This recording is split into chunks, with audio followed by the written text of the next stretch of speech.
Ақмола облысы, Бурабай ауданы, Щучинск қаласының номер 2 жалпы орта білім беретін мектебінің қазақ тілі мен әдебиет пәнінің мұғалімі Тұрлыбаева Айгүл Мұқажановна. 8 сынып, сабақтың тақырыбы қызыл кітапқа енген жануарлар. Сәлеметсіздер ме, балалар? Бүгінгі күнге сәттілік тілей отырып, қазақ тілі мен әдебиет сабағын бастаймыз. Сабақтың тақырыбы қызыл кітапқа енген жануарлар. Оқу мақсаты: тыңдалым материалдардың мазмұны негізінде деректерді келтіре отырып, дәлелді жауап беру. Демеулік шылаулардың қызметін білу, ауызша, жазбаша жұмыстарда орынды қолдану. Сабақтың мақсаты: мазмұны негізінде деректерді келтіреді, дәлелді жауап береді, демеулік шылаулардың қызметін біледі, ауызша, жазбаша жұмыстарда қолданады.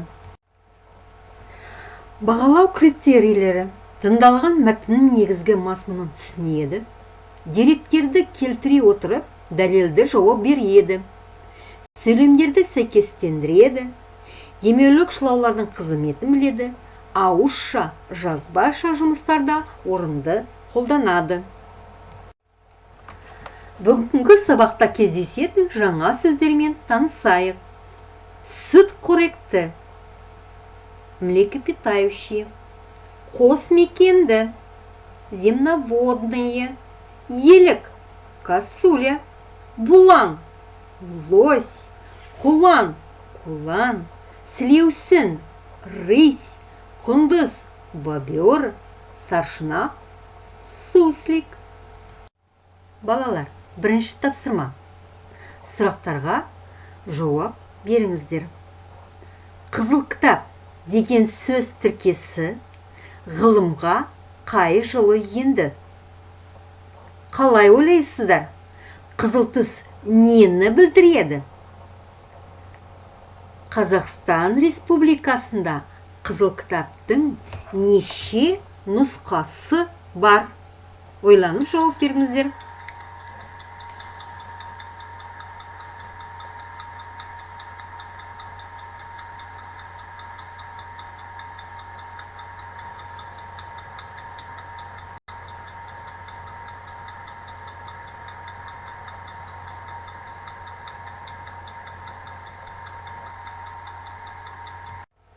Жауаптарыңызды тексеріп көріңіздер.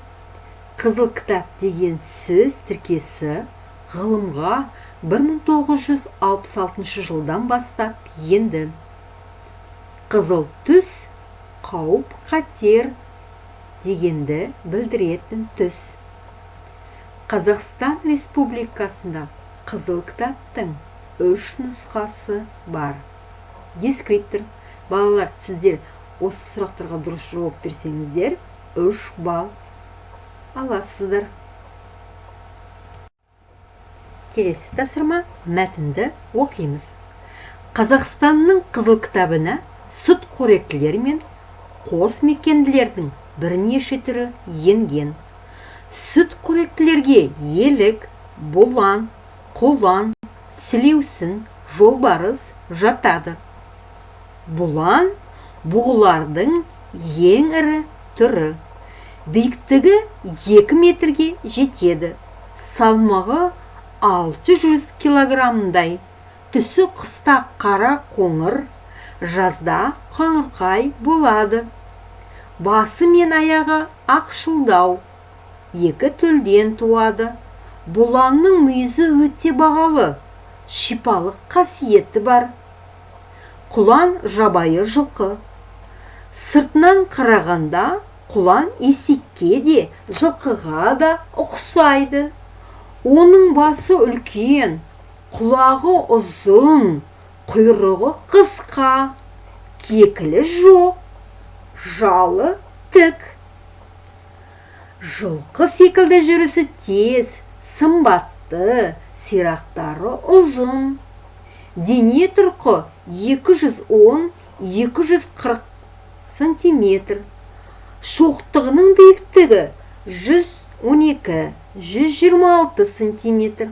Салмағы 190 260 килограмм аралығында. Еліктің аяқтары жіңішке әрі ұзын. Дене тұрқы 120-160 сантиметр. Шоқтығына дейінгі биіктігі 75-100 сантиметр. Салмағы 30-55 килограмм. Құйрығы өте қысқа. Ешкісі мүйізсіз. Ешкісі 11-12, ал текесі 16 жылдай тіршілік етеді. Еті мен тересі үшін арнайы рұқсатпен ауланады. Кәсіптік маңызы бар. Балалар, сіздер мәтінді тыңдадыңыздар, оқыдыңыздар. Енді мәтін бойынша келесі тапсырманы орындаймыз. Сөйлемдерді дұрыс сәйкестендіріңіздер.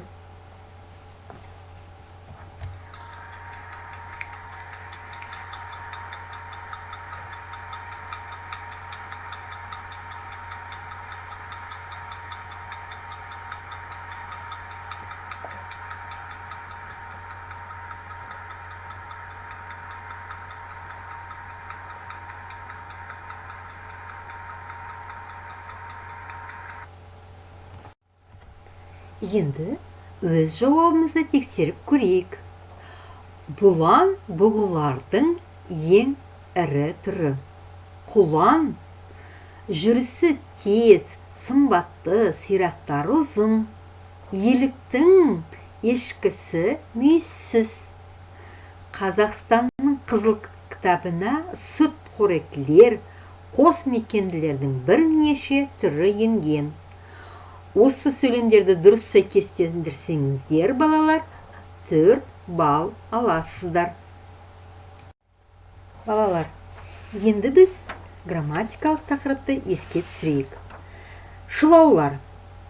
Шылаулар қазақ тілінде 3 түрге бөлінеді. Септеуліктер, жалғаулықтар, демеуліктер. Соның ішінде біз бүгін есте сақтайтынымыз демеулік шылаулар. Демеулік шылаулар демеуліктер деп аталады. Демеуліктер өздері тіркескен сөзіне не күшейту, не тежеу, не сұрау, не болжалды, күмән сияқты қосымша мағына үстейді.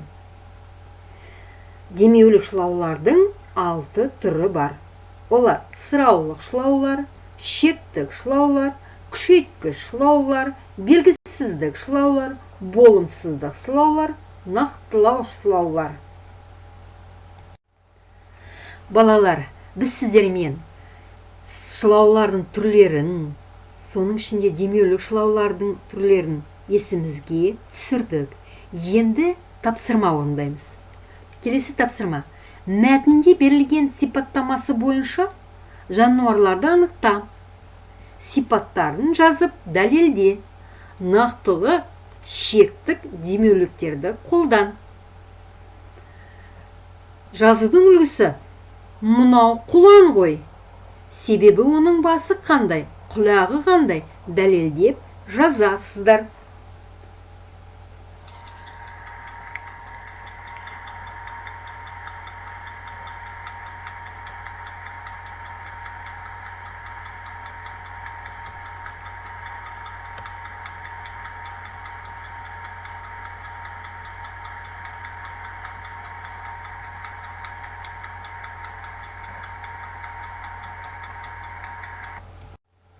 Балалар, жауаптарында тексеріп көріңіздер. Дене тұрқы 120-160 сантиметр. Шоқтығына дейінгі биіктігі 75-100 сантиметр. Салмағы 30-55 килограмм. Құйрығы өте қысқа болады. Еті мен терісі үшін тек арнайы рұқсатпен ауланады. Бұл жерде біз тек деген шылауды қолдандық. Бұл шектік шылау болады. Жақсы. Екінші сурет бойынша. Бұл бұлан. Биіктігі 2 метрге жетеді. Салмағы 600 килограммдай. Бұланның мүйізі өте бағалы ғой.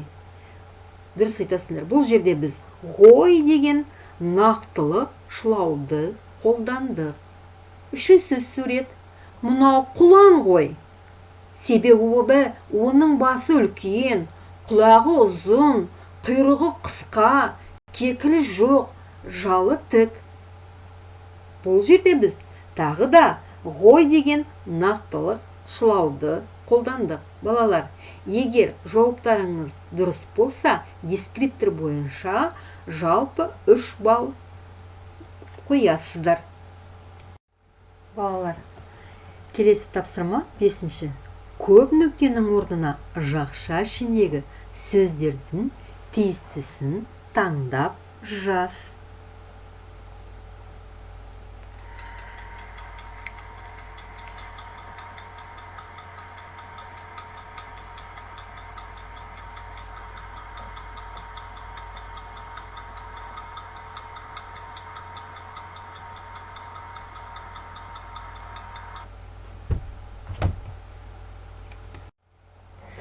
Балалар, жауаптарыңызды тексеріп көрейік.